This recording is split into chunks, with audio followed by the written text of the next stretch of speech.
Bonjour, chers téléspectateurs de l'émission Méditons ensemble sur la chaîne de télévision ECC TV. Que la grâce et la paix de Dieu soient avec vous. Je suis votre serviteur, l'évangéliste Zagouta. Nous sommes là pour un temps de méditation ensemble. Le thème de ce jour, le thème de cette méditation, les promesses de Dieu. Ou bien encore, si on doit formuler ça sous forme de questions, qu'est-ce qu'il faut pour que les promesses de Dieu se réalisent? Donc, avant d'aller plus loin, nous allons prier et confier ce thème à notre Dieu. Éternel notre Dieu, sois avec nous, guide-nous, dirige-nous dans cette méditation, au nom de Jésus-Christ. Amen. Donc, Dieu nous a fait assez de promesses.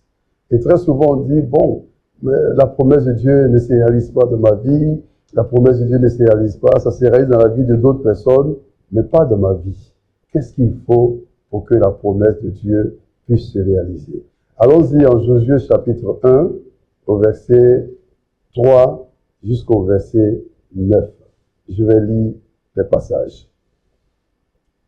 Dieu dit à Josué, « Tout lieu que foulera la plante de votre pied, je vous le donne comme je l'ai dit à Moïse. Vous aurez pour territoire depuis le désert et le Liban jusqu'au fleuve, le fleuve de l'Euphrate, tout le pays des Hétiens et jusqu'à la grande mer vers le soleil couchant. Nul ne tiendra devant toi tant que tu vivras. Je serai avec toi comme j'ai été avec Moïse. Je ne te délaisserai pas. Je ne t'abandonnerai point.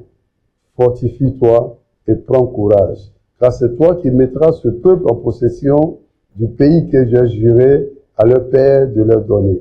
Fortifie-toi seulement et aie bon courage, en agissant fidèlement, selon toute la loi que Moïse, mon serviteur, t'a prescrite. Ne t'en détourne ni à droite, ni à gauche, afin de réussir dans tout ce que tu entreprendras. Que ce livre de la loi ne s'éloigne point de ta bouche. Médite-le jour et nuit pour agir fidèlement selon tout ce qui est écrit, car c'est alors que tu auras du succès dans tes entreprises, c'est alors que tu réussiras. Ne t'ai-je pas donné cet ordre? Fortifie-toi et prends courage. Ne t'effraie point et ne t'épouvante point, car l'Éternel, ton Dieu, est avec toi dans tout ce que tu entreprendras. Voici les promesses de Dieu. Et la question maintenant, comme on l'a dit, qu'est-ce qu'il faut pour que les promesses de Dieu se réalisent? Il y a deux éléments qui se dégagent ici, dans les promesses de Dieu. Il y a ce qui revient à Dieu de faire et il y a ce qui revient à l'homme de faire. Lorsqu'on lit ce passage, qu'est-ce qui revient à Dieu et qu'est-ce qui revient à Josué? Voyons ce qui revient à Dieu. Il donne un territoire. Il donne tout endroit où Josué va poser les pieds. Et il dit à Josué, pendant toute sa vie, personne ne pourra lui résister. Il sera avec Josué comme il a été avec Moïse. Il ne le délaissera pas, il ne va pas l'abandonner. Et il dit, moi l'Éternel, je suis avec toi partout où tu iras. Voici la part de Dieu. Maintenant, qu'est-ce que Dieu lui demande à Josué de faire? C'est à Josué de traverser le fleuve avec le peuple. C'est à Josué de poser les pieds pour que Dieu lui donne. C'est à Josué d'être fort et courageux. C'est lui qui doit donner le pays en partage à tout le peuple, comme il a promis aux ancêtres. C'est à Josué de s'efforcer d'obéir à toute la loi que Moïse lui a donnée. Et c'est à Josué aussi de ne jamais s'éloigner de cette loi. C'est à Josué de répéter sans cesse les enseignements du livre de la loi. Et c'est à Josué de redire dans son cœur jour et nuit.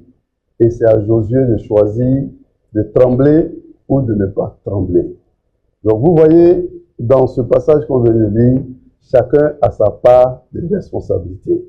Mais la bonne nouvelle, c'est que Dieu, lui, réalise toujours sa part. La part qui revient à Dieu, là, lui réalise toujours. Maintenant, est-ce que nous, qui sommes les hommes, les femmes, est-ce que nous allons faire notre part? Donc, quand les deux parts se rencontrent, c'est ce qui donne la réalisation de la promesse de Dieu. Donc, malgré tout ce que Dieu met en œuvre, maintenant imaginez, malgré tous les efforts de Dieu, Josué croise les bras et il ne fait pas sa part. Qu'est-ce qui va arriver? La promesse va rester et rien ne va se passer dans la promesse. Si Dieu fait sa part, que Josué fait sa part, la promesse va toujours se réaliser. Donc, voici le point de la méditation. Toute promesse de Dieu est très souvent conditionnée. Conditionnée par nous, notre part de responsabilité. Donc, si nous faisons notre part, la promesse se réalise à coup sûr. Voici la méditation que je voudrais partager avec les téléspectateurs que vous êtes. Faisons notre part dans toutes les promesses de Dieu et Dieu aussi va réaliser sa part. Que Dieu vous bénisse. C'était votre serviteur, l'évangéliste Agouta, depuis l'émission Méditons ensemble. Nous allons baisser la tête et prier. Éternel Dieu, merci pour cette méditation. Aide-nous à faire notre part. Toi, tu es fidèle dans tes promesses. Tu les réalises toujours. Merci de nous fortifier. Béni sois-tu au nom de Jésus. Amen. Que Dieu vous bénisse. À la prochaine émission.